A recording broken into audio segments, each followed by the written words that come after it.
Muslim is very clear-minded, and Muhammad told them the world is in three parts, and the Muslim behavior must be different for each of those parts. First part, he said, is Darul Islam. Darul Islam is where the Muslims are in power. They are in majority, they are in power. And he says there should be no allowance, accommodation for any other religion. So either they must convert or be killed. It's as specific as that in the Sirah and Hadith. So in most of these countries where the Muslims are in power, you can see a total intolerance to the minorities. In Saudi Arabia, we have so many Hindu workers there. Can they celebrate Diwali in Saudi Arabia? No. Can they build a Hindu temple like you are able to build here in the United States? No. Can you even carry the picture of Ramchandra ji in your pocket when you go to work? No. And there are penal offenses if you do it. You can't even have Satyanarayan Puja inside your own house. Now, this is the position of Muslims when they are in majority. When they are in minority, as in India, they are demanding mosques, they are demanding their right to read namaz, the Friday holiday, etc., a separate code for marriage, and so on. So what the Muslims demand as a minority, they will not accept to give when they are in the majority. So that's you may not like this point of view, but there's clarity in that mind. And so Muhammad says that when you are in majority, you are not to tolerate any other religion. You must wipe it out.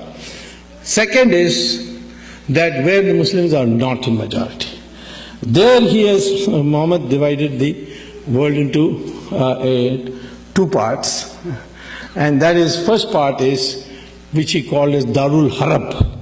Darul Harab is where the Muslims are in a sizable minority and the majority is divided. The majority is confused, like we are today, like we Hindus are today. There Muhammad says that the job of the Muslims is to go on demanding more and more concessions by acting collectively and ultimately reach a point where they are able to transform that the society into a Darul Islam, from Darul Harab to Darul Islam. So when you look at the laboratory experimentation of this, of selecting, looking for evidence, you see this very clearly. Take Kashmir. Kashmir is, the valley at least is a majority Muslim area. See what has happened to the minorities there. 500,000 Kashmiri Pandits have been driven out. All the temples have been destroyed to the extent that they can, where it's not protected by central police.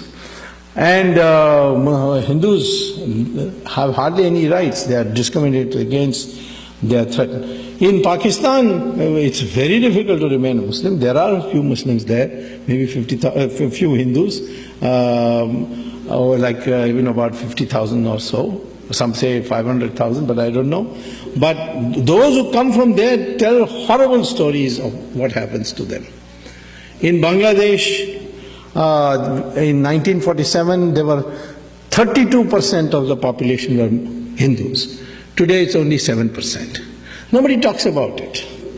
You see, they talk about Gujarat every day, but they will not talk about what's happening in Bangladesh. And it's not only states and countries, even districts you will see this. If you go to, say, Mau in Uttar Pradesh, you can see it. Even we go to Kerala, in Malappuram, the Hindus are living there in utter fear. And they invited me recently to address a meeting, and I did go.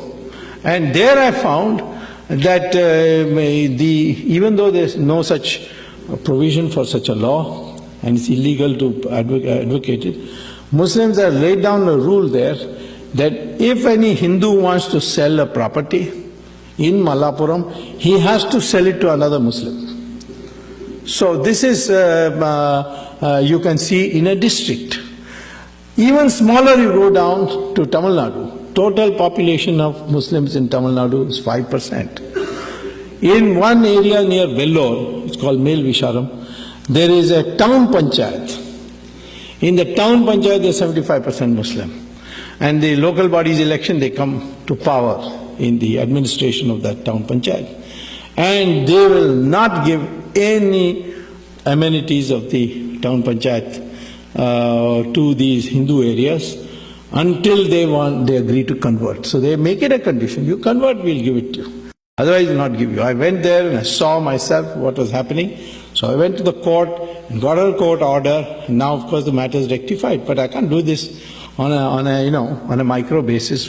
I did it as an example, but this is what's happening. This is the mindset of the Muslim. And finally, Muhammad says, if you are in a minority and the majority is united, then Muhammad says, surrender and don't argue with the minority. And that's what we see in countries where the majority is united. Australia, one day, Imam said that, I can't, it's intolerable to have a uniform civil code with the Christians in Australia. We need our own Sharia. And I appealed to the Prime Minister to give us Sharia. So Prime Minister was a lady, next day said, if you want Sharia, my recommendation to you is to go and find another country, because in Australia, we are not going to give you a separate code. You will have only a uniform civil code. Now, immediately the following day, all the Muslim organizations passed a resolution saying that this Imam is an idiot or is an imbecile, he doesn't represent us. We are very happy with uniform civil code. So in Australia, the Muslims will accept uniform civil code, but not in India. And this, in the United States also, you can't have a separate, although there are heavy efforts going on. So where the majority is united, the Muslim population is advised by Sirah and Hadith to cooperate, collaborate, capitulate to the majority. And I think there's a lesson for us in that unity.